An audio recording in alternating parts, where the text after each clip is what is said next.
لو لسه صاحيين ومش عارفين هتفطروا ايه النهارده، فوقش جات لكم بوصفه تجنن. فطارك في 5 دقايق، سهل وصحي وكمان سريع. يعني هنحضره كده تقريبا واحنا بنغسل وشنا.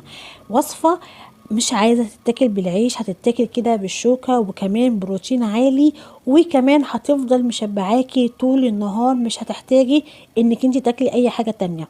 خليكي معايا، ما تروحيش في اي حته عشان تعرفي المكونات البسيطه السهله الاقتصاديه، وكمان هنقدر نخس بيها. يلا بينا.